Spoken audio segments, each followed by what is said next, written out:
Topic डालो, moment of inertia of a hollow cylinder. यही कर रखा हूँ, कोई आए तो एडमिट कर देना। Moment of inertia of a hollow cylinder.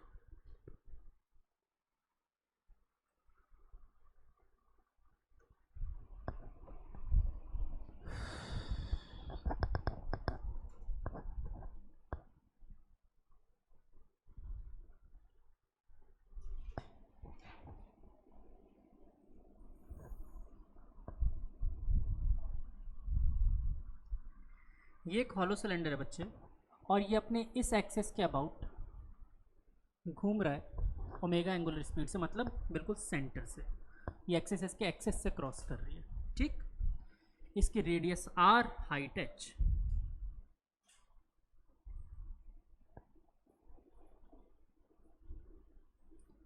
And mass m। कैसे निकाल सकते हैं, कुछ आइडिया दिमाग में? हाँ वाला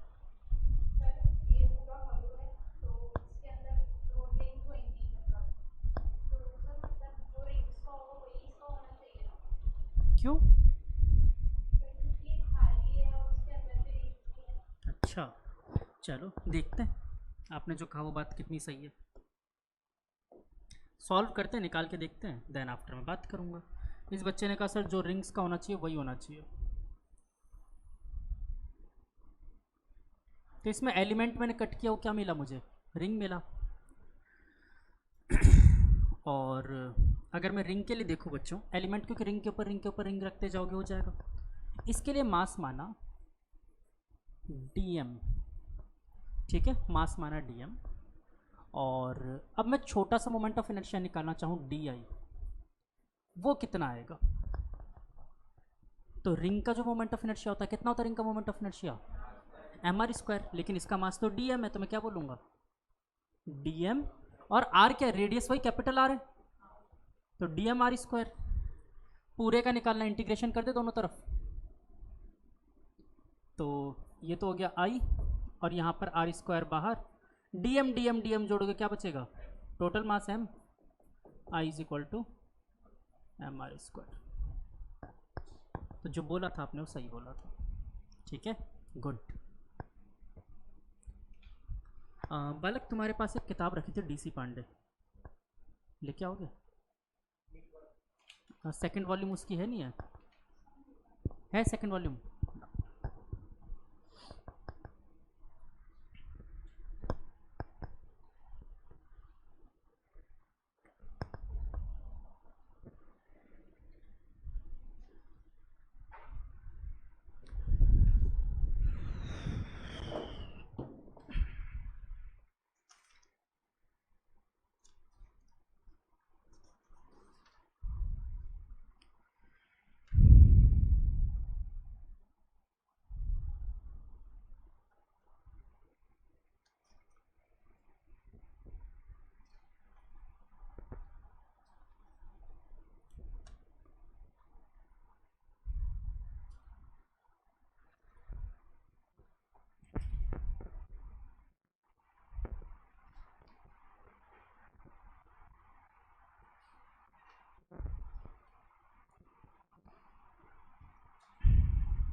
चलो ये वाला समझ में आया। अगला सॉलिड सिलेंडर का निकाल के देखें, तो एक सॉलिड सिलेंडर का निकालते हैं। सॉलिड सिलेंडर के लिए मैं दूसरे तरीके से, मेरा मन है करवाने का, करवाता हूँ। शॉर्टकट तो सीख ही चुके तुम लोग, सीधे ऐसे करो और आंसर आ जाएगा, है ना?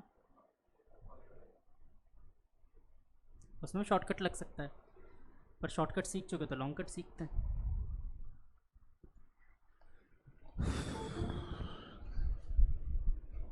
कर दो यार एडमिट, 12 मिनट ही लेट आया बस।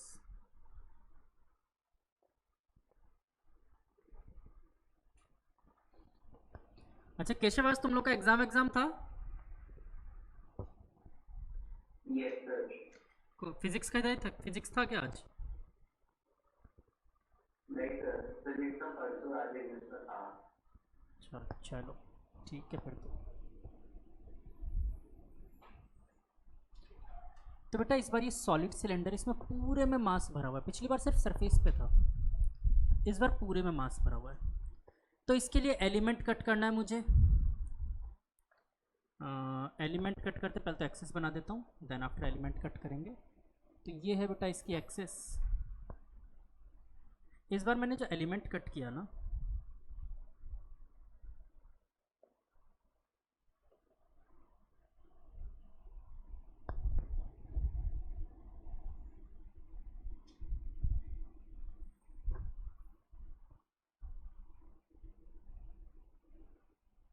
वो भी एक सिलेंडर ही कट किया, ठीक है। एक सिलेंडर कट किया जिसकी हाइट इतनी है जितनी सिलेंडर की है, मास dm, रेडियस r और थिकनेस dr। ये बात समझ में नहीं आ रही, तो मैं इसका टॉप व्यू अलग से बना के दिखा देता हूँ। टॉप व्यू बनाए तो तुम लोगों को काफ़ी चीज़ें क्लियर हो जाएगी टॉप व्यू से। अगर मैं इसको टॉप से देख रहा हूँ तो मुझे कुछ ऐसा दिखेगा।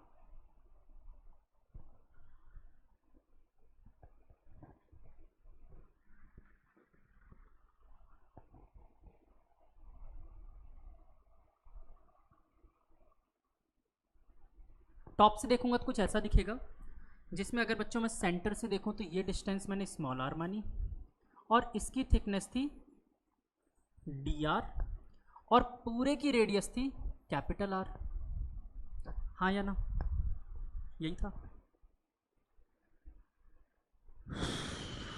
और इसकी हाइट तो वही h ही है जो इसकी थी, ठीक है।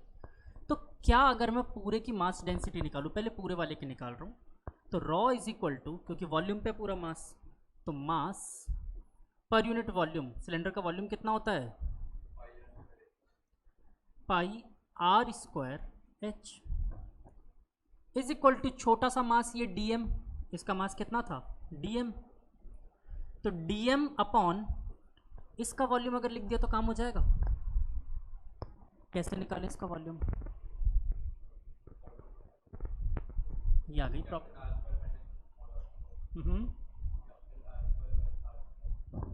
कैसे बेटा,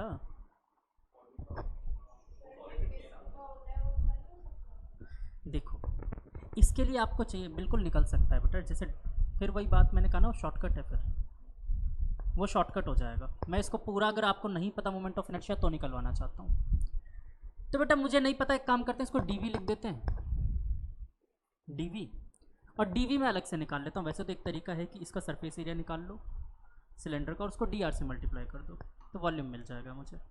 सरफेस एरिया कितना होता, 2πrh कर्व सरफेस एरिया, और इंटू dr कर देते हैं तो आंसर ऐसे भी आ जाता। और नहीं तुम्हारी इच्छा है तो देखो, उसके लिए अगर पूरा सॉलिड का वॉल्यूम निकालूँ तो क्या आएगा, पाई r स्क्वायर h, ये v होता। तो अगर मैं dv बाई डी आर निकालूँ तो क्या आएगा, h तो कांस्टेंट ही है, तो देखो 2 टाइम्स 2r इसका हो जाएगा और ये हो जाता 2πrh, और dv इज इक्वल टू क्या आ जाता, 2πrh dr। ये भी तो कर सकते थे, आप वॉल्यूम को या तो डिफ्रेंशिएट करो या फिर इसका surface area, curve surface area जितना भी आता मल्टीप्लाई बाय डी आर कर दो तो भी वॉल्यूम आ जाता, छोटा सा वॉल्यूम dv। यहाँ रख दे, तो यहाँ रखा मैंने dm upon 2 small R H D R. देखो पाई से पाई गुजर गया, h से h गुजर गया, मेरे पास dm इज इक्वल टू निकल के आया बच्चों m अपॉन आर स्क्वायर जो कि पहले से था, और बाकी इधर भेजते हैं 2r dr is equal to dm। बोलो पहली बात क्लियर, हाँ या ना, ये क्लियर। एक्चुअली में ऐसे निकालना पड़ता, अगर प्रॉपर निकालना तो ऐसे सॉल्व करना पड़ेगा। आगे देखो, इसके बाद मेरे पास dm आ गया, क्या मैं एम ओ आई निकालना चाहूँ तो I is equal to integration of r square D m बोलता, आर स्क्वायर डी एम, और लिमिट कहाँ से कहाँ तक, जीरो से लेकर कैपिटल आर तक। इसी का रेडियस जीरो से स्टार्ट करता हॉलो सिलेंडर का और धीरे धीरे कैपिटल से आर तक लेके जाता, सारे कवर हो जाते हैं। वैल्यू रखो डी एम की और सॉल्व कर देते हैं। जो जो कांस्टेंट है उसको बाहर रख दूँ, 2m upon are square constant है, 2m upon are square constant था, और अंदर बच गया बच्चों एक आर स्क्वायर पहले से था और एक आर आ गया, तो R cube D R zero से कैपिटल आर। सॉल्व किया अपन ने, तो बेटा इसकी सॉल्यूशन क्या आएगा, आर की पावर 4/4, ठीक है ना। तो डायरेक्ट रख देता हूँ 2m R square into R to the power 4/4, ये दोनों गुजर गए, बचा 2। फाइनल आंसर इज 2 से ये गया 2 times half m R square. Answer ये l नहीं है 2 है, हाफ m आर स्क्वायर। ये इसका एग्जैक्ट सॉल्यूशन हुआ। मैंने बिना किसी का मोमेंट ऑफ इनर्शिया यूज़ किया इसको सॉल्व किया। दूसरा तरीका हम इसे रिंग के तरीके से भी कर सकते थे, तो इसको नोट करो, फिर मैं रिंग वाला मेथड बताऊंगा।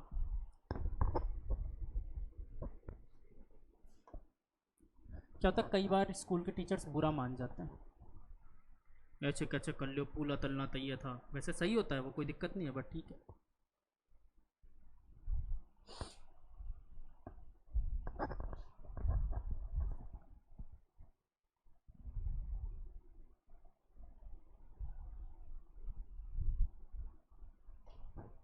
अच्छा, जो जयेश और वो लोग मिसिंग हैं,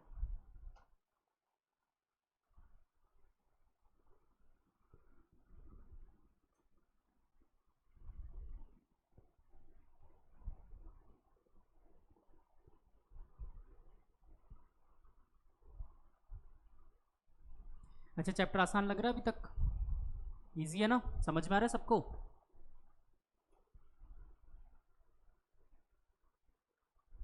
और कोमल मैंने वो पढ़ा था, गुड।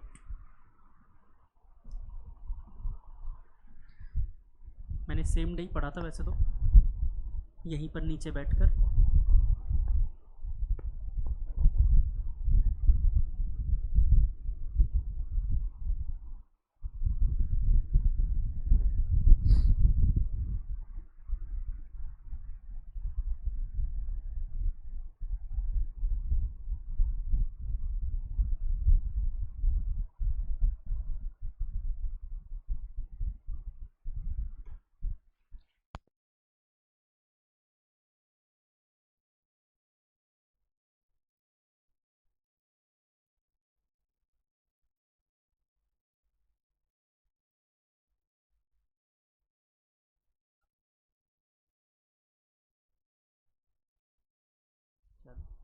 वो भी सही हो जाएगी, वो भी सही हो जाएगा, कोई दिक्कत नहीं है।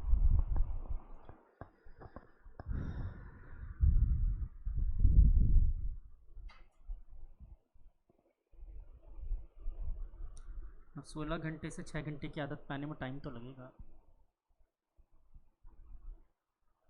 क्यों लक्ष्य, आज भी सीधा उठ के आया है। मुँह धो के आओ तुम मुँह धो के आओ। नहीं, ये एनर्जी जो ये ऐसे लगती है ना, ये गिरे पड़े सी आधी नींदों में रहते हो, मेरे को बहुत गुस्सा आता है इसमें। गलत बात है यार, थोड़ा सा एनर्जेटिक रहा करो फिजिक्स की क्लास में। अब सोचो मैं ऐसे पढ़ाऊँ जब,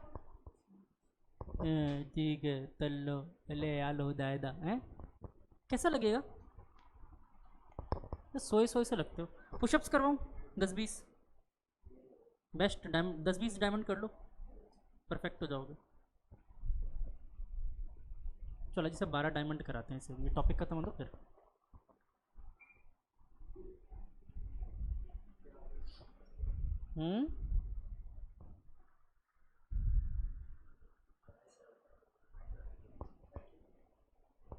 ये कल का बचा हुआ है ना इसका 12 डायमंड, कल लेट आया था लास्ट क्लास में।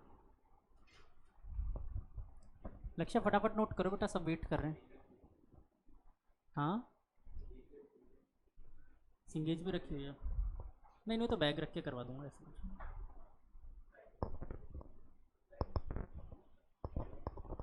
आओ आओ, 12 डायमंड करने बस। क्या? अच्छा चलो नॉर्मल करवा दो, आ जाओ। 12, नॉर्मल 12, नॉर्मल 12 बस। गिनती मैं करूँगा। 1, 2, 2, 2, 3, 4, 4, 4, 5,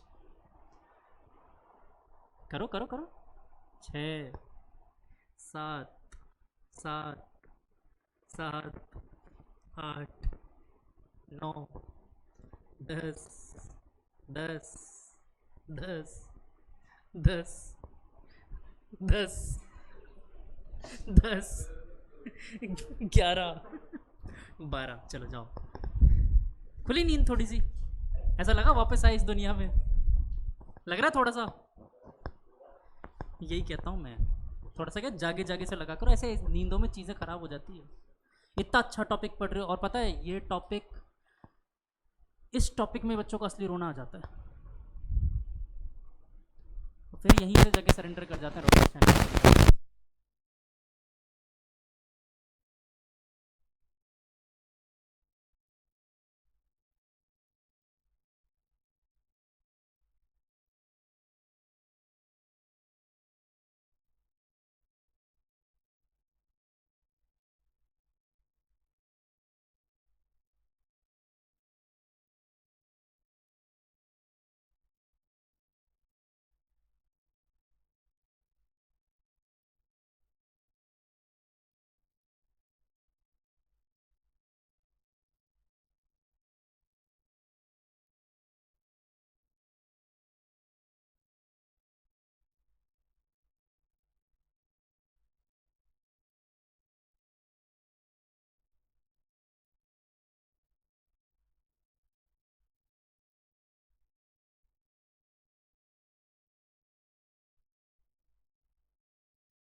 मेरी आवाज़ नहीं आ रही है?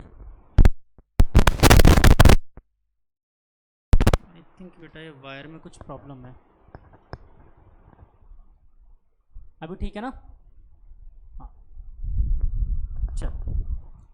तो बेटा ये अपन ने दूसरे तरीके से निकाला था, डिस्क मान के, डिस्क अज्यूम करके। एक तरीका था एग्जैक्टली हॉलो सिलेंडर सॉल्व किया, फिर किया।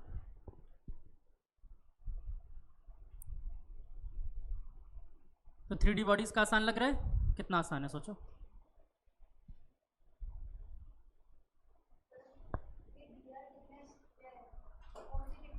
बेटा डी आर एक्चुअली में जो आपने कट किया है, इसकी भी तो एक रेडियस की थिकनेस होगी, उस थिकनेस को डी आर एज्यूम किया अपन ने। देखो इसलिए मैंने इस थिकनेस को डी आर नाम दिया, देखो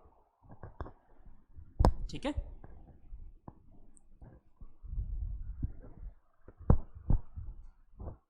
हो गया। तो अगला टॉपिक डालो। 3D वाले बहुत आसान होते हैं बच्चों। हॉलो स्फीयर, ठीक है।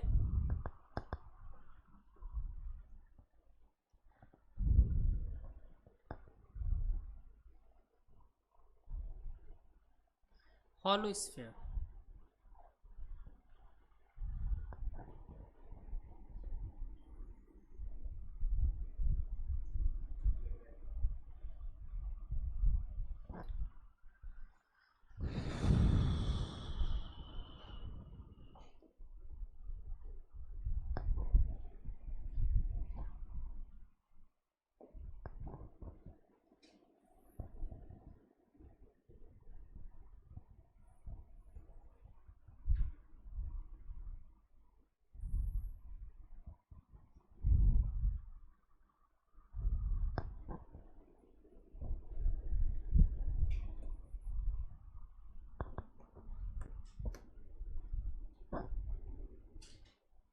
आई थिंक सबको दिख रहा है हॉलो स्फीयर।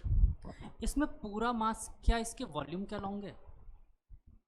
नहीं, हॉलो स्फीयर है, सिर्फ सरफेस एरिया पे होगा। पूरा मास कहाँ है? सरफेस एरिया पे। तो यानी बच्चों इसके लिए अगर मैं मास डेंसिटी निकालूं तो कौन सा निकालना पड़ेगा? सिग्मा।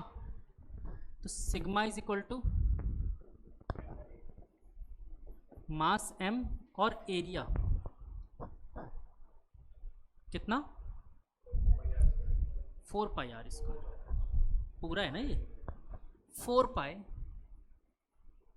Capital R square. अब इसमें यार प्रॉब्लम है कि मैं एलिमेंट कैसा कट करूं, ये असली मुसीबत है। अगर ये समझ में आ गया तो कहानी बहुत हद तक क्लियर हो जाएगी। एलिमेंट कैसे कट करूं? तो बेटा इसमें अगर कोई एलिमेंट आप काट ही नहीं सकते, मतलब वैसे काटना पॉसिबल ही नहीं आपके लिए। डिस्क वो तो फिर पूरे पे वॉल्यूम होता है। हाँ, रिंग काट लेते हैं क्या?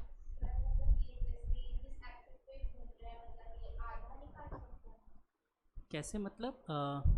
बेटा इसमें एक्सिस ऑफ रोटेशन चाहे एक्स के अबाउट निकालो, वाई के अबाउट निकालो, जेड के अबाउट निकालो, तीनों सेम आएगा। हाँ, कैसे निकालूं यार, मेरे को समझ नहीं।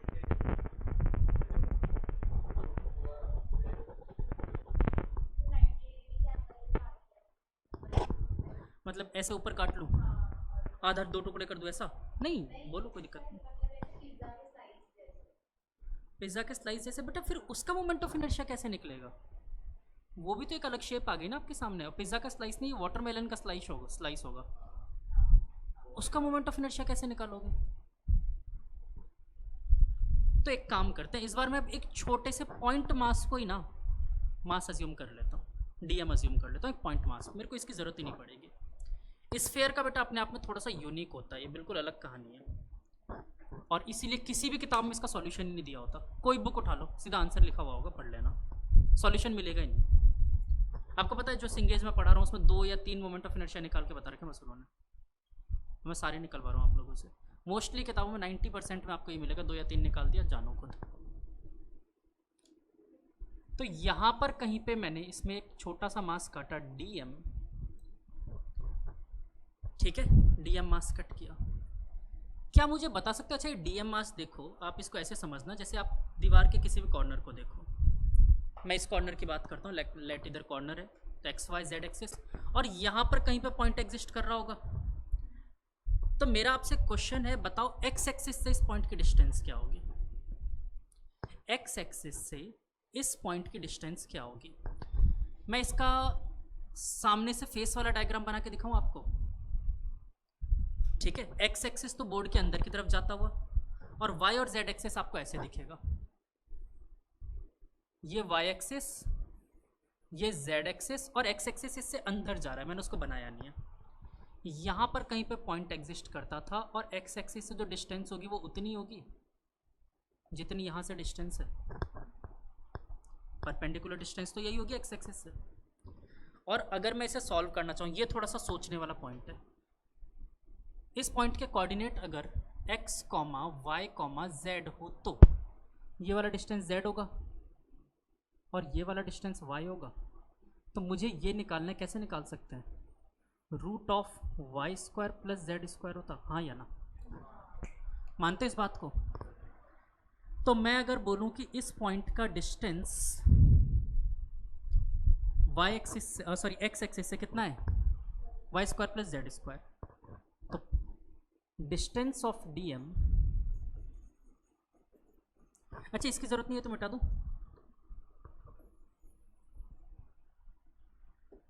Distance of DM from X axis that is root of Y square plus Z square, ठीक है ना? तो बेटा अगर मैं आई एक्स मतलब एक्स एक्सिस के अबाउट मोमेंट ऑफ इनर्शिया निकालना चाहूँ, आई एक्स, तो वो कितना आएगा? अच्छा डी आई एक्स, क्योंकि छोटा सा मोमेंट ऑफ इनर्शिया है, डी एम के लिए निकाल रहे हैं ना। तो मुझे जहाँ तक फॉर्मूला याद है एम आर स्क्वायर होता था, एम इंटू डिस्टेंस का स्क्वायर। तो इसका मास कितना माना? डी एम, और डिस्टेंस का स्क्वायर कितना बच्चों? Y square plus Z square. कोई दिक्कत? सिंपल। फिर मैं निकालना चाहता हूँ moment of inertia d about y axis, ये कितना आएगा। तो देखो y एक्सिस के अलोंग अगर मैं डिस्टेंस निकालूंगा तो भी इसी तरीके से निकाल सकते हो आप, ठीक है। देखो यहाँ पर x एक्सिस के अबाउट निकाला था तो मिसिंग कौन था फॉर्मूले में, x मिसिंग था। y के अबाउट निकालोगे तो कौन मिसिंग मिलेगा, y मिसिंग मिलेगा, ठीक है ना। तो क्या बनेगा, root of X square plus Z square. चाहो तो कोऑर्डिनेट घुमा के मैं दिखा सकता हूँ, बट ठीक है, समझ में आ गया होगा आई गेस। क्लियर। तो इसके लिए क्या लिख सकते हैं, डी एम इंटू स्क्वायर था इसलिए x square plus Z square. कोई दिक्कत तो बताओ। और ऐसे ही moment of inertia about z axis अगर मैं निकालूँ तो बेटा वो क्या आएगा, d m x square plus Y square. कोई दिक्कत, बहुत सिंपल सी बात है। अच्छा एक बात बताओ, चाहे स्फीयर को एक्स एक्सिस के अबाउट घुमाओ, वाई एक्सिस के अबाउट घुमाओ, जेड एक्सिस के अबाउट घुमाओ, तीनों सेम होंगे। ऐसा थोड़ी है एक्स एक्सिस के अबाउट कुछ अलग आएगा, वाई के अबाउट कुछ अलग आएगा, क्योंकि सिमेट्रिकल होता है हर एक्सिस के अबाउट। तो अगर मैं तीनों को ऐड कर दूं,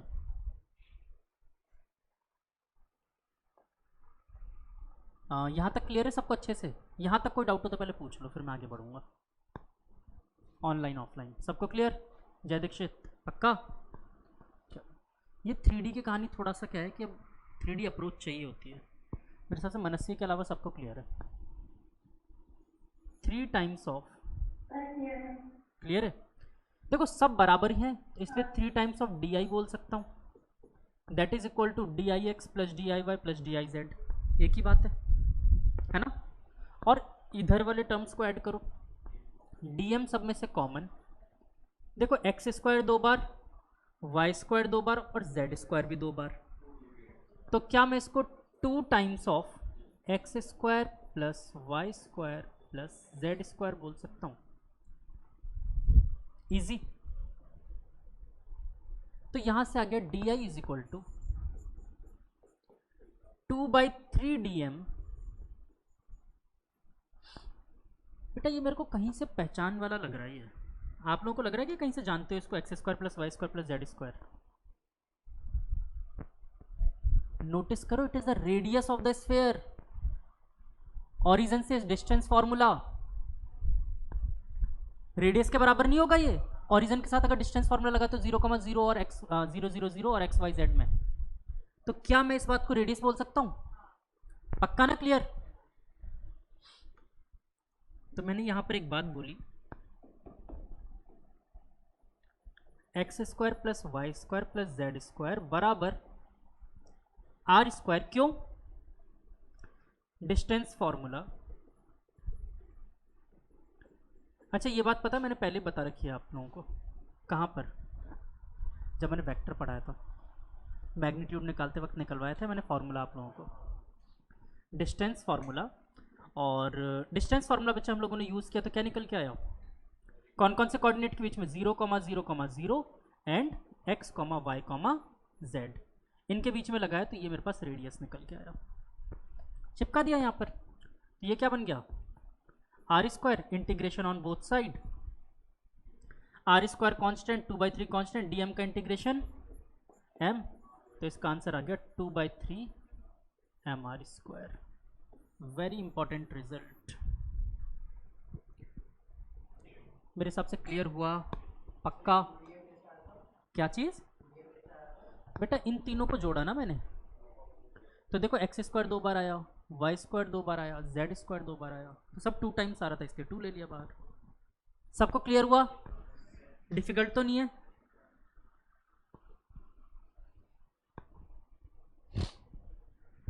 छापो, फिर आज तुम लोगों को एक और चीज़ पढ़ा ही दूंगा, शॉर्टकट मेथड्स भी।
इसके बाद मैं चाहूँगा आप लोगों को थोड़ा सा टाइम दूँ सॉलिड के लिए निकालने के लिए, सॉलिड स्फीयर।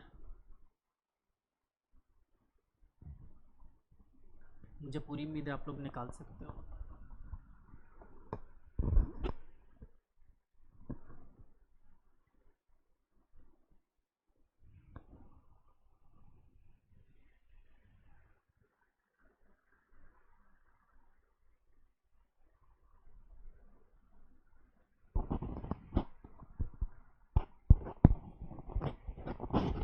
सारे मार्बल वालों को फाइनली आर डी जी को लाना ही पड़ा और कोई रास्ता नहीं है इनके पास।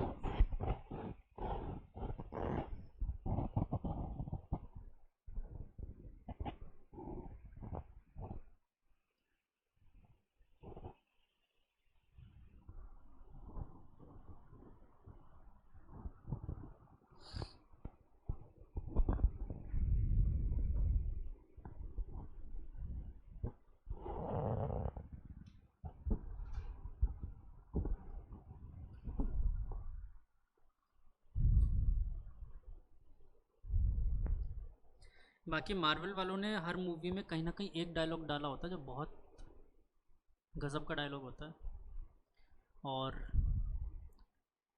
मतलब वो बहुत ज़्यादा मतलब डीप होता है। जैसे स्पाइडरमैन में एक डाला था इन्होंने, great powers comes with great responsibilities.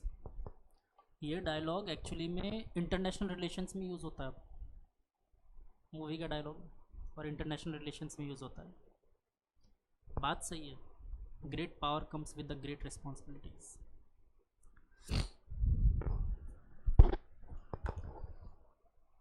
ऐसे एंड गेम में क्या यूज़ किया था?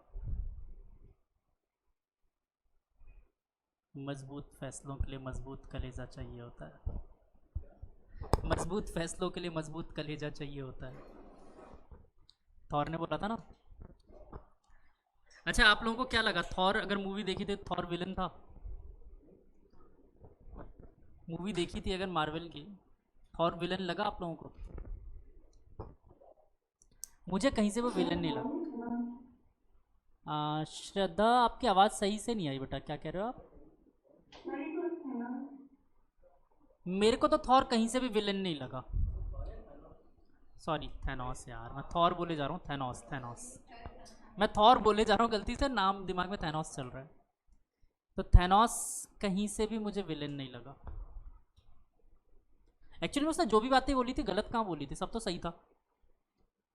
और उसने कहीं कोई डिस्क्रिमिनेशन नहीं किया, किसी तरह का कोई डिस्क्रिमिनेशन नहीं। वो तो इनफैक्ट सबको चाहता था कि सब लोग ज़िंदा रहें, एटलीस्ट जो बचे हैं वो ज़िंदा रहें। कोई डिस्क्रिमिनेशन नहीं, कोई अमीर गरीब नहीं, कोई किसी तरह का कुछ नहीं। तो उसने गलत क्या किया? रिसोर्सेज लिमिटेड है, वास्तव में ये बात सच है। भारत को देख लो, फटने के कगार पे आ गए हम लोग, 140 पहुंच चुके हैं और अभी भी बढ़ते ही जा रहे हैं। प्रॉब्लम यहाँ है, अब पॉपुलेशन कोलैप्स होना बहुत ज़रूरी है भारत की। 140 तो बहुत ज़्यादा हो गया। चाइना को पीछे छोड़ चुके, चाइना तो अचानक से अभी डाउन होने वाला है बहुत ज़्यादा। हाँ, चाइना के पास एरिया भी है, फिर भी नहीं। देखो एक्चुअली में इंडिया के पास उस हिसाब से देखो तो लैंड काफ़ी अच्छा है, चाइना के पास फर्टाइल लैंड नहीं है। खाना कहाँ है चाइना के पास? खाना ही नहीं, खाना तो बाहर से खरीदना पड़ता है उसे। बट उसने बाकी बिजनेसेस से खाना परचेज़ कर लिया, बाहर आगे बढ़ गया। भारत में कुछ भी चल रहा है। हम लोग बेरोज़गारी तो समझ रहे हैं, लेकिन ये नहीं समझ रहे कि बेरोज़गारी के पीछे फैक्ट्री की है भी तो। अरे क्या क्या नहीं कर दिया।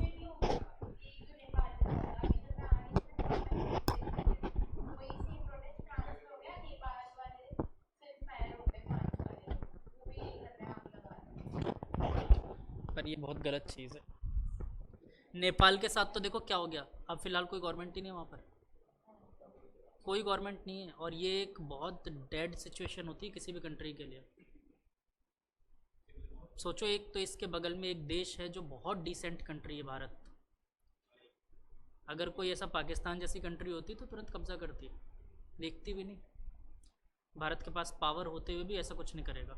और इनफैक्ट कोई दूसरा अगर ऐसा कुछ करने की कोशिश करेगा तो भारत उसे भी नहीं करने देगा, नहीं करने देगा भारत।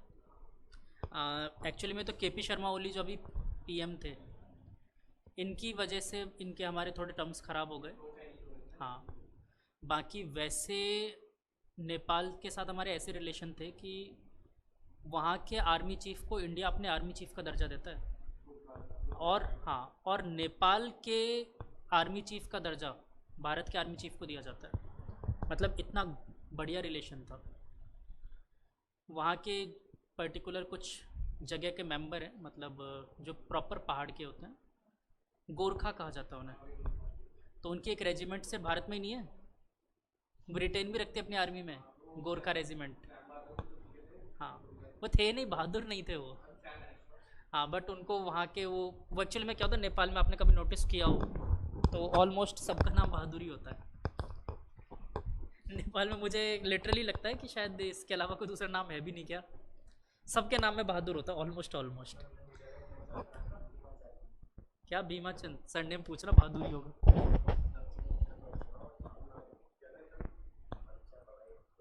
तो इसीलिए क्या गोरखा रेजिमेंट से थे ना, तो उनको सैम बहादुर बोलने लग गए वो लोग। चलो आगे बढ़े। वैसे नाम तो सैम मानिकशॉ था।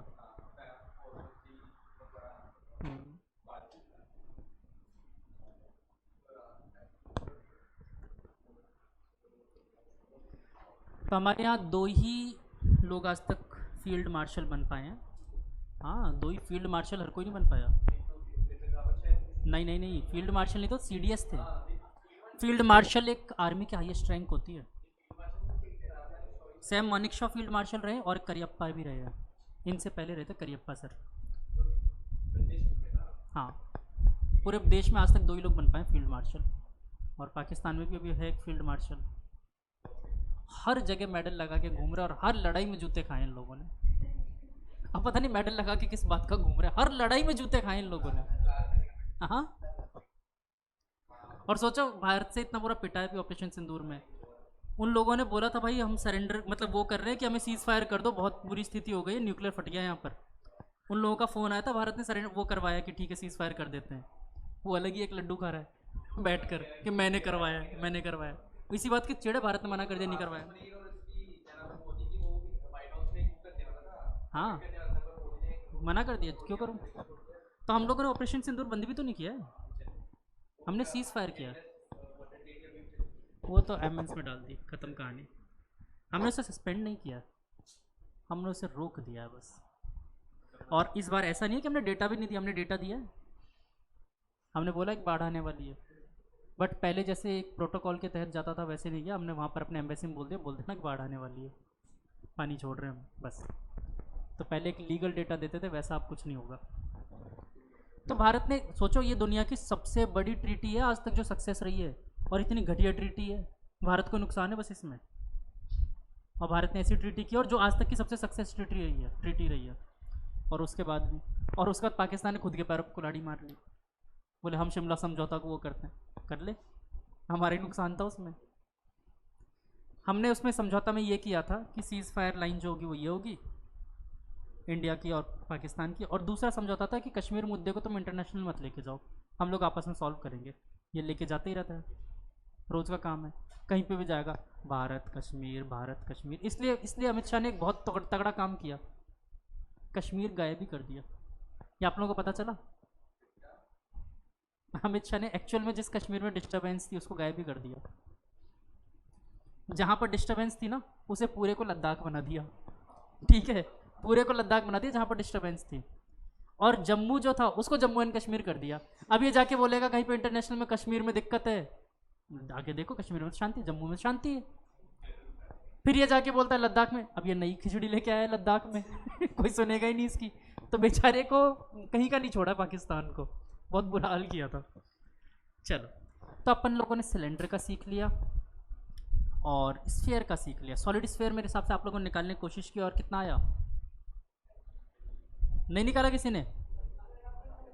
अरे मैंने बोला ना सॉलिड स्फीयर एक बार ट्राई करो, करो ट्राई करो। मैं तो इसलिए बात कर रहा था, मेरे को लगा तुम लोग ट्राई कर रहे हो। वाह, मैं ही करवा दूँ फिर? हाँ गुड, यही चाहते ही थे। करो चुपचाप।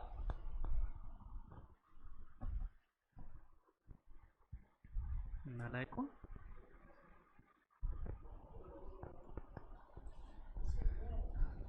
क्यों आएगा सेम ना? इस बार डीएम पॉइंट मास को कैसे मानोगे वहां पर? इस बार डीएम हर जगह है पूरे उस पर अलोंग द लाइन। पिछली बार सरफेस पे था, तुमने सरफेस पे मान लिया। इस बार तो रैंडमली कहीं पे भी हो सकता है। इस बार पंगा है।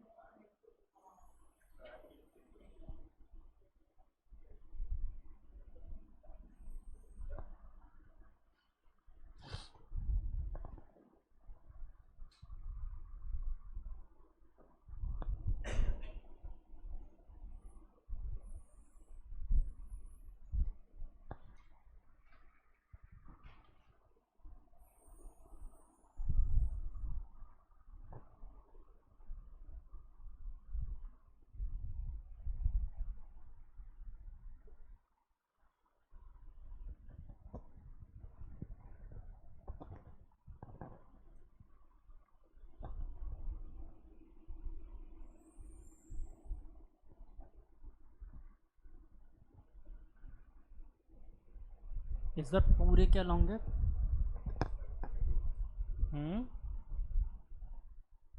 तो इसमें डीएम अगर मानोगे तो यहाँ पर भी डीएम है, यहाँ पर भी है, यहाँ पर भी सरफेस पे भी है।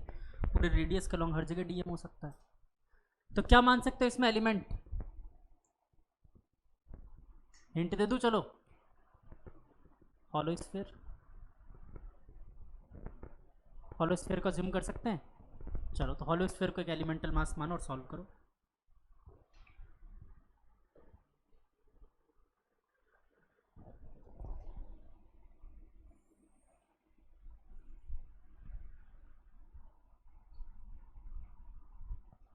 एक हॉलो स्फीयर को एलिमेंटल मास अज्यूम किया मैंने, और अब सॉल्व करोगे तुम लोग।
अच्छा, भारत की टूरिज्म लाइन कौन सी है? टूरिज्म के लिए एक लाइन, मतलब स्लोगन।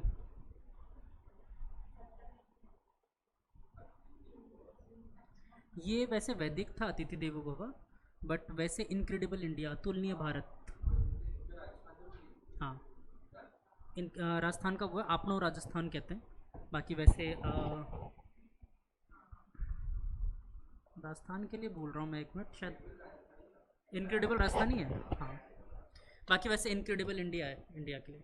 अच्छा, पाकिस्तान के लिए भी है।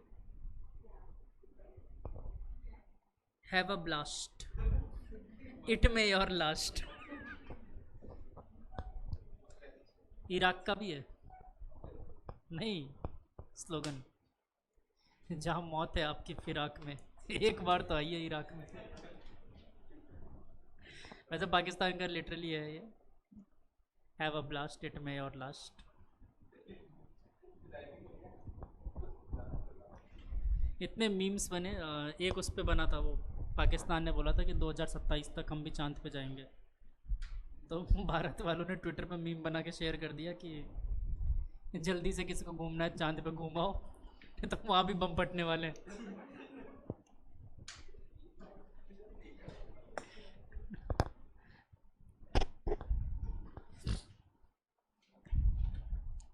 उन लोगों ने एक, पहली बात तो कॉलेज प्रोजेक्ट का सैटेलाइट, जो मार्केट से तुम अमेजन से ऑर्डर कर सकते हो, ऐसा सैटेलाइट।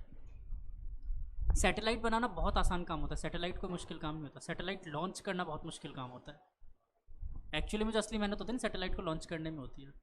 तो पाकिस्तान ने वो सैटेलाइट बनाई और चाइना ने उसे भेज दिया चांद पे, और उसके बाद ये लोग कंपेयर कर रहे थे चंद्रयान मिशन से। उसका कंपैरिजन हो रहा था चंद्रयान मिशन से कि भारत अकेला नहीं है जो चांद पे गया है। पहली बात तो रोवर कर रहा था, वो गिरा भी नहीं उस पर। लॉन्च किया चाइना ने, डेटा आ रहा है चाइना के पास उसका, उससे डेटा चाइना से ये लोग मांग रहे कि हमें भी दे दो। इनके पास रिसीवर तक नहीं है डेटा रिसीव करने के लिए। तो चाइना के पास डेटा आ रहा, बोल रहा है हमारा सैटेलाइट लॉन्च किया आप लोगों ने। हाँ 10 साल पहले, 10 साल पहले, भारत से 10 साल पहले बनाई हुई थी इनकी स्पेस एजेंसी। और देन आफ्टर सुपार्को नाम है उसका, तो 10 साल पहले बनी थी। मेरे को शौक लगा था मैं जब पहली बार जाना था ना ये, कि पाकिस्तान में साइंस एंड टेक मिनिस्टर भी है। पाकिस्तान में था साइंस एंड टेक मिनिस्टर, और ये लोग मीडिया में अपने उसको मतलब वो कर रहे थे कि हमारे, उस टाइम फवाद चौधरी था वो साइंस एंड टेक मिनिस्टर इसका। तो मीडिया आर्टिकल सुनो इनके क्या गजब के थे। हमारे science and technology minister Fawad Chaudhry का नया कारनामा सामने आया, इन्होंने बनाई है मिनरल वाटर। वो पानी की बोतल बेच रहे हैं, जैसे बिस्लरी वाटर हमारे यहाँ बिकता है ना, और वो उसका नया कारनामा है, साइंस एंड टेक मिनिस्टर। देखा नहीं फवाद चौधरी को, मोटा सा,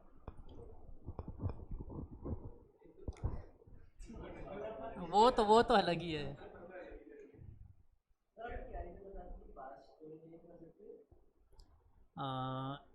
इसके लिए एक पैराडॉक्स ये है कि जैसे मान लो लक्ष्य को भेजा पास्ट में 10 साल पहले, और लक्ष्य ने जाके 10 साल पुराने लक्ष्य को उड़ा दिया, तो अब लक्ष्य को किसने मारा? लक्ष्य ने। पर वो कैसे मार सकता है, तो 10 साल पहले मर चुका है। समझ गए? तो पैराडॉक्स है ये, कि पॉसिबल ही नहीं है ये।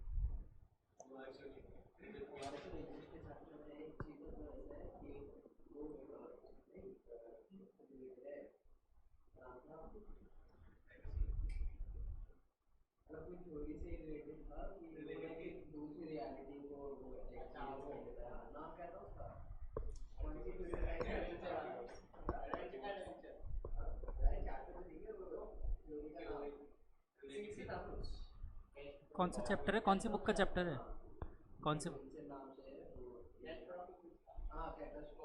कैटेस्ट्रॉफी कहते हैं, अच्छा। वो तो एक साइकोलॉजिकल वो होता है, वो तो तुम अपनी दुनिया में मस्त रहना जिसे कहते हैं वो होता है।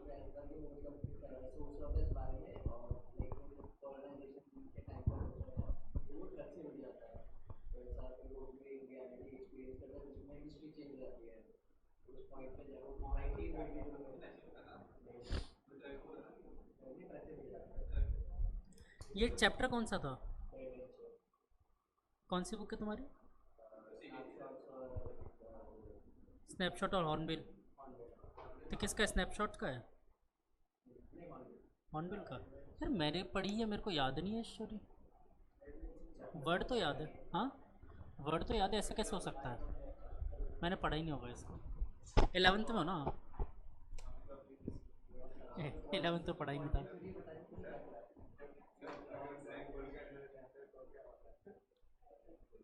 चलो मैं तुम लोगों को थोड़ा सा फील कराता हूँ, ब्लैक होल छोड़ो। लेट अस सपोज मैंने तुम्हें जुपिटर पे भेज दिया, पहले मैं तुम्हें जुपिटर पे भेज रहा हूँ, ठीक है? अर्थ से काफ़ी ज़्यादा ग्रेविटेशनल पुल है वहाँ पर, मान लेते हैं वहाँ पर मैंने सरफेस पे तुम्हें ऑक्सीजन भी दिया, पानी खाना सब अवेलेबल है, अर्थ जैसा एनवायरनमेंट मैंने दे दिया, पेड़ पौधे सब हैं, और तुम वहाँ जाके लैंड करते हो तो क्या होगा पता है? कैचअप बन जाएगा तुम, इंस्टेंट कैचअप बन जाओगे उसके सरफेस पे। हमारी नाखून निकल के हमारे हाथ से गिर जाएंगे, हमारे बाल ब्लड वेसल्स बाहर की तरफ निकल जाएंगे सारे, ग्रेविटी पुल इतना ज़्यादा होगा। तो अब आप सोचो ब्लैक होल में क्या होगा, आप ब्लैक होल का हिस्सा बन जाओगे। हाँ बच्चे, बेटा आपकी आवाज़ पता नहीं क्यों क्लियर नहीं आती, या तो इसमें दिक्कत आ रही है आवाज़ की।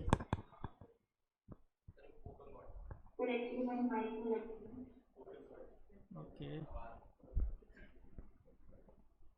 नहीं यार इसमें एक्चुअली में इस वाले में दिक्कत आ ही रही है, मेरे को ऐसा लगता है नीचे वालों में भी दिक्कत आती है, इसको चेंज ही करेंगे फिर।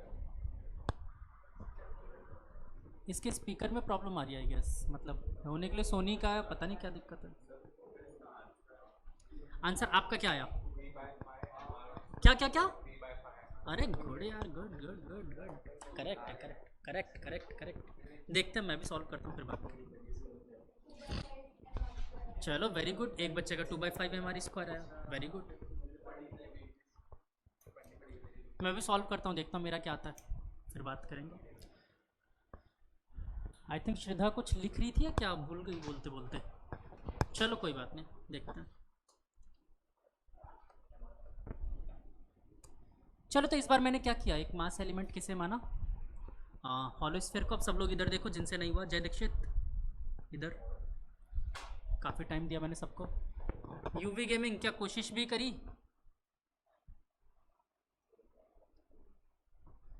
ऑनलाइन में जितने बच्चे नहीं सो रहे हो हाथ उठाना एक बार।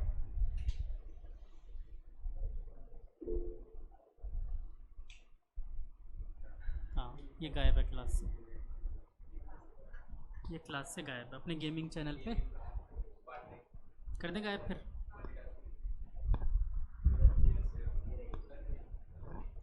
जब वो गायब है तो फिर उसे गायब भी कर देते हैं।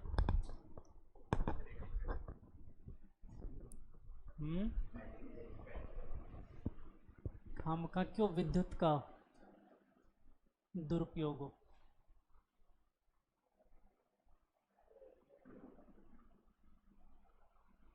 ब्लॉक भी कर दूं?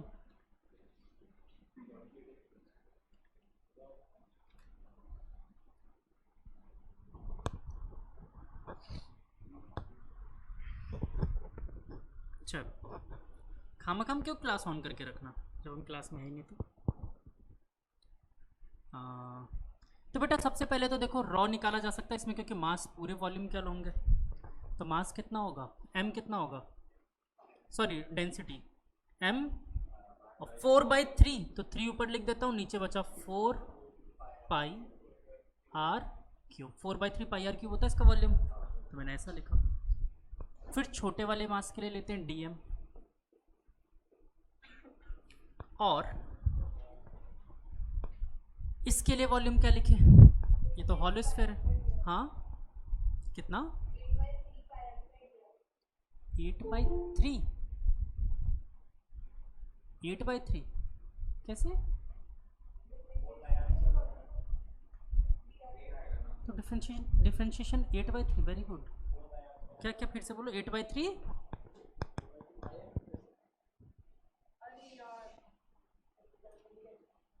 ये बह गई है भावनाओं में।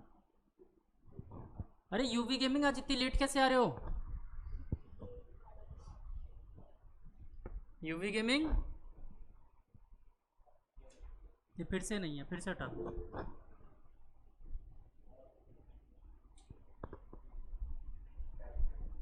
बेटा तुम क्लास में होते तो जवाब दे रहे होते, मैं बहुत देर से पूछ रहा था तुमसे कुछ और तुम क्लास में नहीं थे।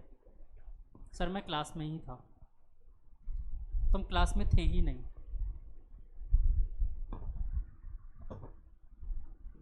क्लास ऑन करके भाग जाने को बेटा क्लास में रहना नहीं कहते। चलो तो इस छोटे से वाले पार्ट के लिए dv निकालते हैं। तो dv निकालने के लिए पहले इसका छोटे से पार्ट का वॉल्यूम लिखें, क्या होगा बच्चों volume, v is equal to 4/3 pi small R cube, dv/dr निकालें, क्या निकल के आएगा 4/3 पाई तो कांस्टेंट, और आर क्यूब का डिफरेंशिएशन 3r², 3 से 3 गुजर गया, डी आर को उधर चिपका है तो D V is equal to 4πr² dr। रख दें यहाँ पर 4πr² dr। यहाँ से dm निकालेंगे तो 4 पाई से 4 पाई गुजर गया, और dm निकल के आया बच्चों मेरे पास 3m पहले से था, यहाँ से आ गया r² dr, और नीचे डिवाइड में कैपिटल R³ पहले से प्रेजेंट था, यही बचा। ठीक है बेटा, वही तो छोटी छोटी गलतियां तो गलत हो जाता है ना क्वेश्चन। चलो कोई बात नहीं, गुड। आगे देखते हैं। अब मैं जानता हूं कि छोटा सा मोमेंट ऑफ इनर्शिया इस हॉलो स्फीयर के लिए क्या होता, कितना निकाला था अपन लोगों ने, 2/3 mr²। तो 2/3 इस बार मास तो dm माना है अपन ने, और r² उस छोटे वाले पार्ट का रेडियस। अगर दोनों तरफ इंटीग्रेशन कर दूं 0 से r तक के लिए तो मुझे पूरा मोमेंट ऑफ इनर्शिया मिल जाएगा। तो I is equal to constant 2/3 बाहर, dm की वैल्यू रखेंगे जो जो कॉन्स्टेंट बाहर रख रहा हूँ, तो 3m/r³ कॉन्स्टेंट बाहर रखा मैंने, तो मल्टीप्लाई बाय 3m/R³ कॉन्स्टेंट बाहर। अंदर देखो एक r² यहाँ पर था और एक r² वहाँ था, तो r⁴ हो गया, तो इंटीग्रेशन में r⁴ dr 0 से capital R। I is equal to, ध्यान से देखो ये 3 से 3 गुजर गया, तो बचा 2m/r³ इंटू r⁴ का इंटीग्रेशन r⁵5/5।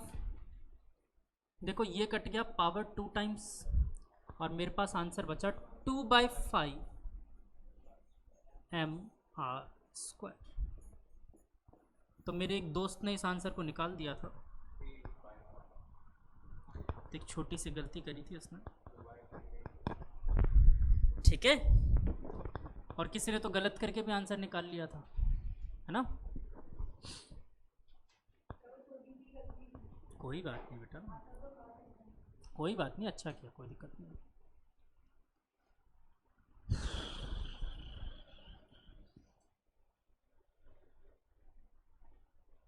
यूवी गेमिंग अगर अभी क्लास में हो तो हाथ उठाओ।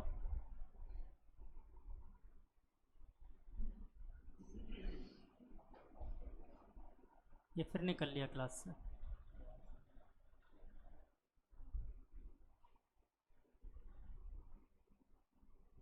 बेचारा फालतू में परेशान हो रहा है, फिर से निकालना पड़ेगा इसे क्लास से बाहर।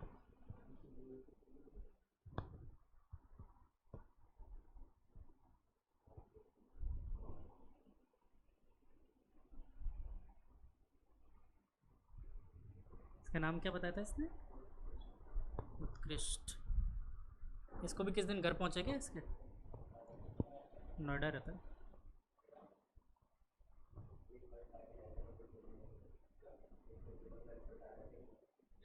हाँ, तो उस बच्चे ने झूठ बोलने की गलती कर दी थी, झूठ बोल रहा था। पास में ही घर है,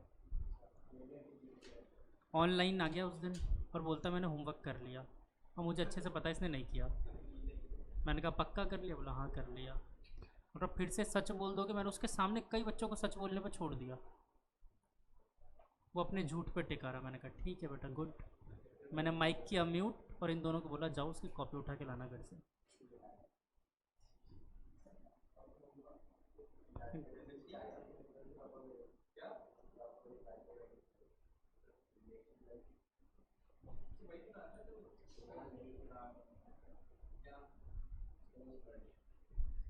तो उसको घर से किडनैप करवाया था मैंने फिर। हाँ,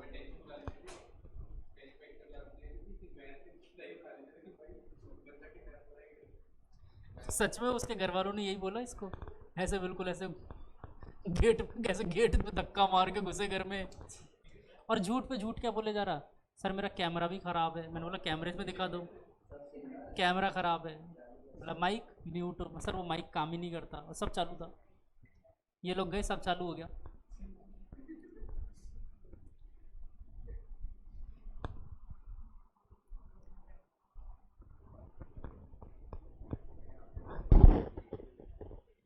2 बेटा वो हॉलो स्फीयर के लिए था ना, डायरेक्ट डी आई की वैल्यू लिखी है वो मैंने इंटीग्रेशन से पहले। हॉलो स्फीयर के लिए तो हमें पहले से पता है 2/3 mr² आया था ना, तो यहाँ पर m की जगह क्या है उस हॉलो स्फीयर का मास dm है, तो इसलिए 2/3 dmr² लिखा मैंने। देखो स्मॉल r लिखा हुआ है यहाँ पर, उसका रेडियस हॉलो स्फीयर का।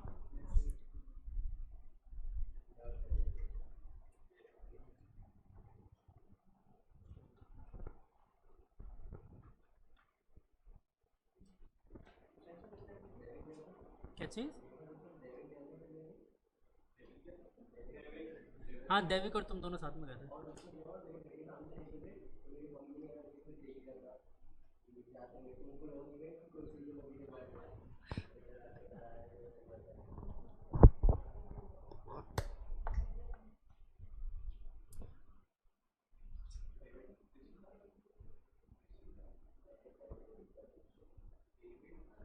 दैविक क्या कर रहा है अपने जीवन में दैविक? मुंबई गया वो क्या? क्या सब्जेक्ट लिया उसने? पीसीएम लिया है, चल रहा है उसका पीसीएम, बढ़िया।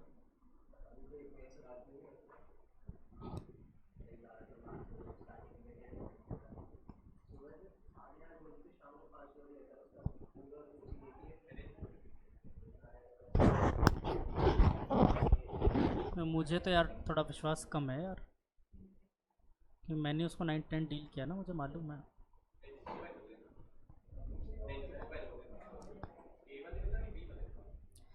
उस बार वैसे तो बी में था पहले, वो बी में रखा, उसमें रखा था बीटा में।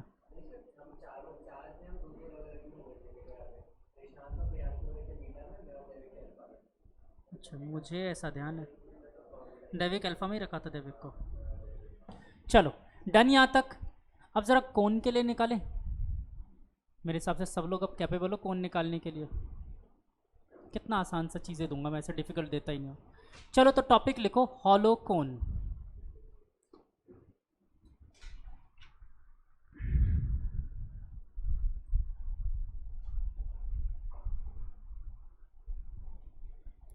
कई बच्चों ने पूछा था मुझसे सर पीसीएम ले ले, मैंने मना कर दिया मत लेना।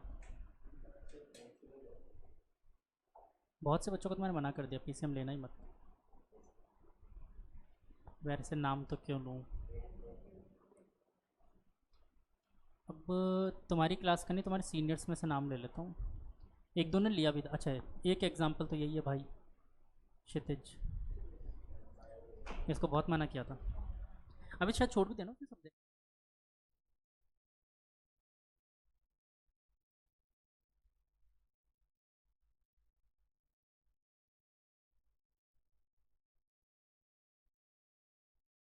और उसकी हालत ख़राब थी।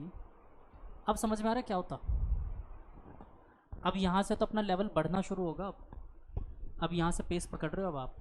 अब फिर यहाँ से चैप्टर्स की भरमार आएगी, बढ़िया बढ़िया चैप्टर्स जो फिज़िक्स के मतलब आत्मा कही जाती है जिन्हें। ये रोटेशन, रोटेशन के बाद gravitation, fluid mechanics, thermodynamics, SHM, wave.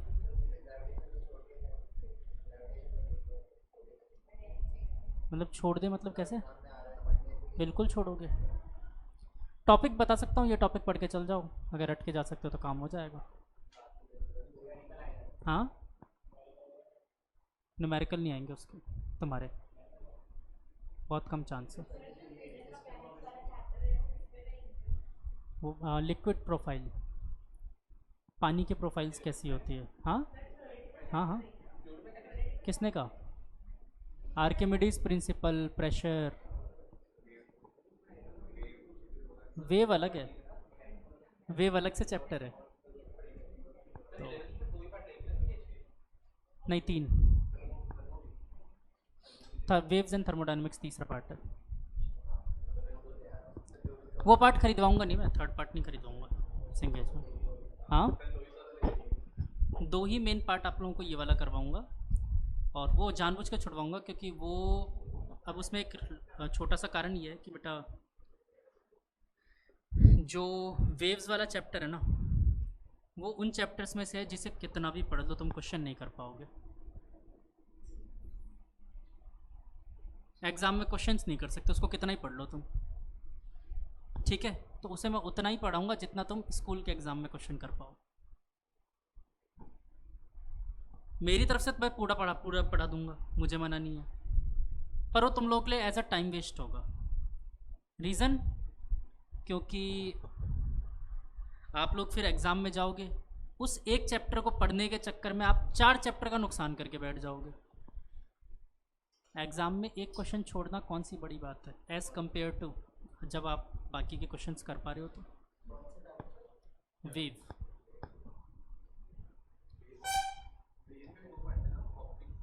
अरे वो 12th में है, वो वाला 12th में, वो वेव ऑप्टिक्स रे ऑप्टिक्स वो 12th में है।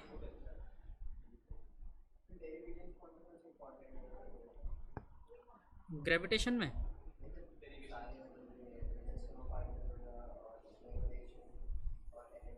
इनमें तो एम आई कैलकुलेट करवाएंगे तुमसे,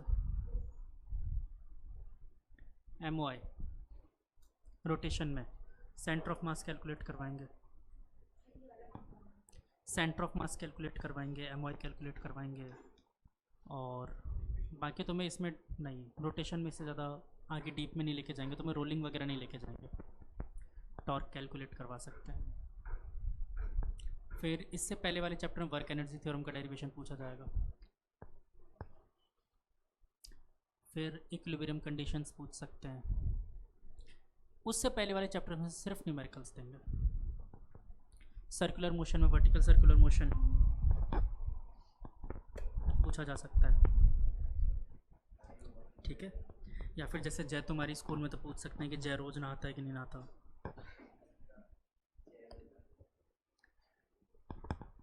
चलो, तो इस रिंग इस कोन के लिए राइट सर्कुलर कोन है, राइट सर्कुलर कोन समझते हो क्या होता है? ये दोनों परपेंडिकुलर है, नीचे वाला सर्कल और इसकी हाइट परपेंडिकुलर है। तो इसमें आपको गिवन है इसकी स्लैंट हाइट L है, स्लैंट हाइट L, यहाँ पर रेडियस कैपिटल R और मास M, ठीक है। और आपसे क्वेश्चन पूछा गया है कि इसका मोमेंट ऑफ इनर्शिया निकालो about this axis of rotation omega, इससे घूम रहा है ये, और हाँ बस निकालो, हॉलो कौन है, चलो ट्राई करो, करोगे ट्राई? अब हिंट दूँ, एलिमेंट क्या कट करें, असली प्रॉब्लम, रिंग कट करोगे? चलो मेरे दोस्त ने कहा रिंग कट करो तो मैं रिंग कट कर देता हूँ, अगर ये रिंग नहीं बोलता तो मैं रिंग नहीं कटवाता।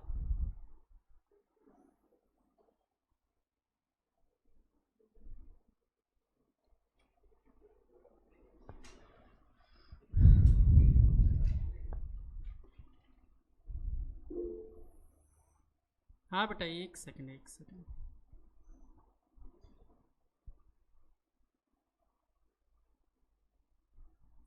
हाँ किसी ने हाथ उठाया, हाँ केशव नमकीन,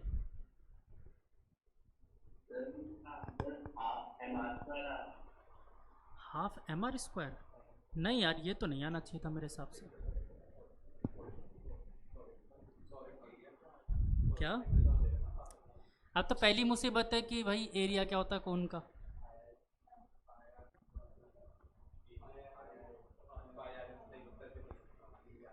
अगर याद है तो ले लो, तो भाई किसी ने पाई आर एल बोला तो ले लो पाई आर एल, मैं मना कर नहीं रहा, पर मैं एक हिंट दे दूँ कि इसमें बिना सिग्मा निकाले क्वेश्चन हो जाएगा ये, आई गेस सो, बाकी देख लो। क्या चीज़? अब मुझे नहीं पता, ये आप जानो, मैंने क्वेश्चन दे दिया आपके सामने, ट्राई मारो, पूरे 3-4 मिनट लड़ो क्वेश्चन से, फिर मैं बताऊंगा।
हो सकता है शायद तुम सही हो सकता है।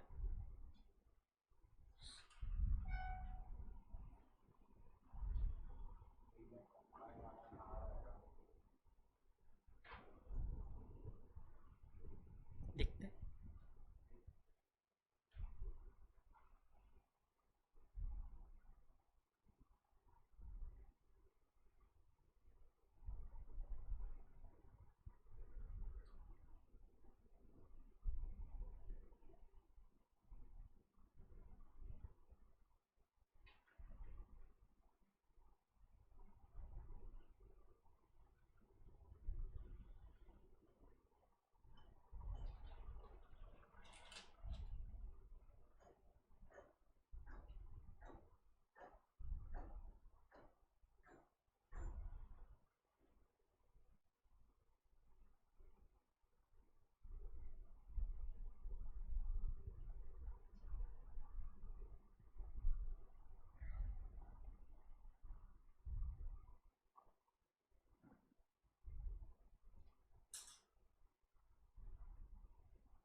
कर लिया सबने? क्या आंसर आया? 1/3 mr² एक का, और तुम्हारा आया था हाफ mr²। और किसी का? और किसी का आया ही नहीं। Lambda linear mass density? बहुत मारूंगा। पूरा मास एरिया पे डिस्ट्रीब्यूटेड है तो लेंथ के अलॉन्ग क्यों लोगे? वॉल्यूम मैंने निकाल लेने के लिए एरिया लोगे ना। पूरा मास तो एरिया पे डिस्ट्रीब्यूटेड है। हॉलो कौन है? अरे बर्थडे कैप, हॉलो कौन तो पूरा पूरा मास कहाँ पर है? सरफेस एरिया पे। सरफेस एरिया का लॉन्ग निकालोगे ना तो सिग्मा निकलेगा, लैम्डा क्यों निकलेगा? इसके दिमाग में वो चल रहा है, मैंने वो करवाया था जो रॉड का। हाँ वही चल रहा हूँ, मैं समझ रहा हूँ। तो बेटा उसमें एक पर्टिकुलर इक्वेशन थी एच और आर के बीच में, अगर ध्यान दो तो एच और आर के बीच में एक रिलेशन था फिर उसमें, इसमें नहीं है। हाँ गुड़िया दिखाओ, तुम्हारा हाफ mr² का सॉल्यूशन देखना चाहूँगा मैं।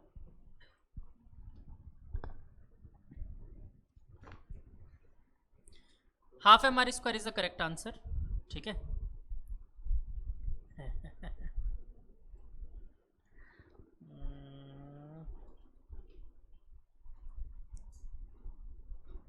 यार ये तो तुक्का है पूरा।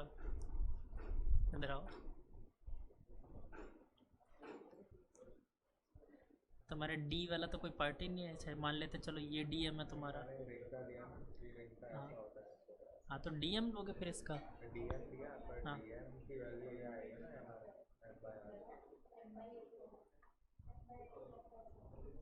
ये कब से होने लगा? अरे ऐसे थोड़ी है, ऐसे थोड़ी। आंसर नहीं तो आंसर आ गया वो अलग बात है, बट तरीका गलत है, पूरी तरीके से गलत है वो। सॉल्यूशन पूछ रहा हूँ मैं तो, इसका सॉल्यूशन गलत है। सॉल्यूशन प्रॉपर गलत है, वो गलती से आंसर आया है, गलती से आंसर आ गया। चलो फिर मैं सॉल्व करूं। सॉलिड वाला आप लोगों को दे देंगे करने के लिए घर से, है ना। ये मैं करवा देता हूँ। चलो देखो, अब इधर सब लोग इधर इधर थोड़ा सा अटेंशन रिक्वायर्ड। ये वाली रेडियस थी अपनी कैपिटल आर, इसकी रेडियस मान लेता हूँ स्मॉल, ठीक है। और इसकी पूरे की स्लैंट हाइट थी एल, इसकी मान लेते हैं थिकनेस dl, और यहाँ से इसकी हाइट एक बार के लिए एल ले लेते हैं। सॉरी ये इसको कैपिटल एल दे देता हूँ, इसको स्मॉल एल दे देता हूँ, चलेगा?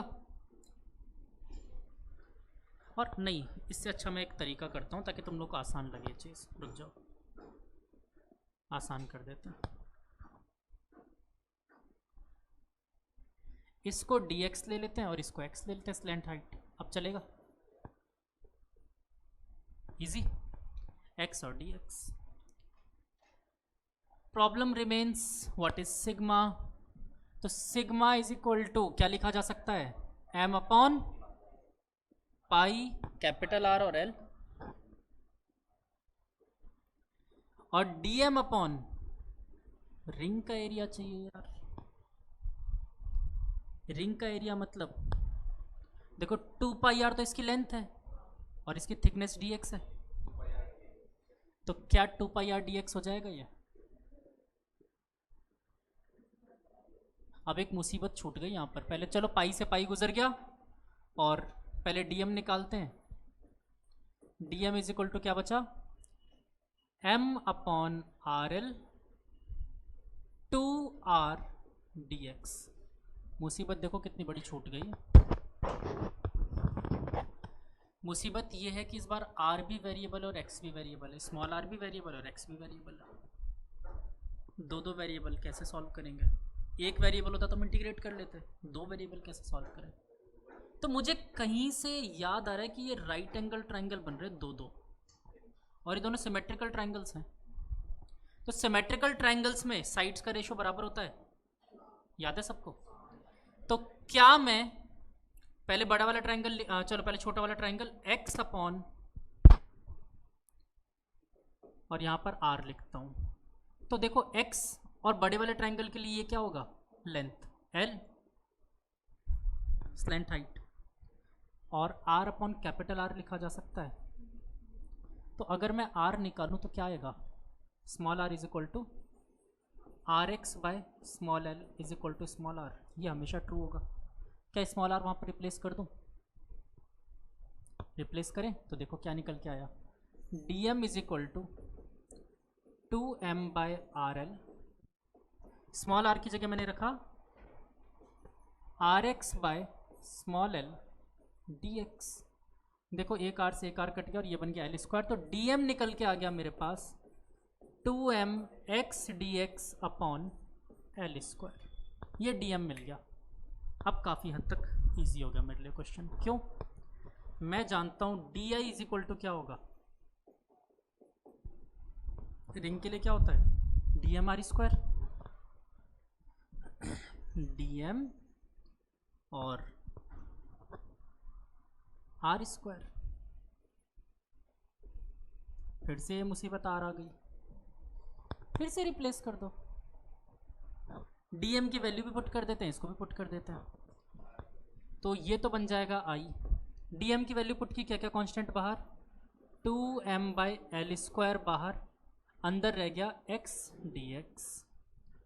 आर स्क्वायर पुट करोगे तो देखो एक एक्स स्क्वायर यहाँ से निकलेगा और R square by L square बाहर। तो मैंने यहाँ पर बाहर रखा R square by L square, और यहाँ आ गया एक और एक्स। अच्छा चलो मैं इसकी जगह एक्स क्यूब भी कर दूँ, चलेगा?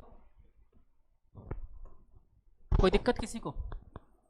अगर मैं यहाँ एक्स क्यूब कर दूँ और इंटीग्रेशन, बोलो सिंपल।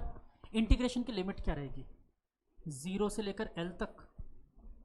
एक्स कहाँ से कहाँ तक वेरी कर पाओगे, 0 से लेकर एल तक वेरी कर पाओगे। सारे रिंग काउंट होते जाएंगे इसमें। बस पुट करो और आंसर निकालो, देखो क्या आता है।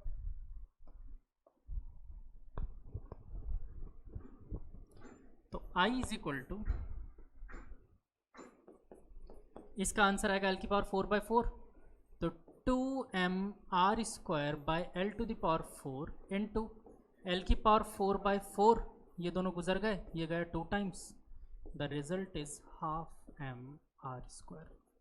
समझ आया गुड़िया कैसे आया ये हाफ एम आर स्क्वायर?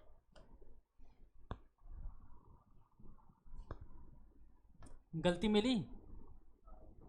पक्का ना? और जूम आउट करना पड़ेगा क्या? नहीं, दिख रहा है सबको, विजिबल है?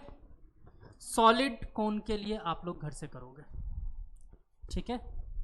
वरना फिर नेक्स्ट क्लास में बताऊंगा पैरेलल एक्सिस थ्योरम और ये सब क्या होता है।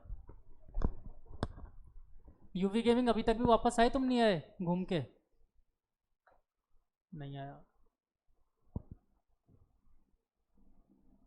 इसके घर पे फ़ोन करूंगा।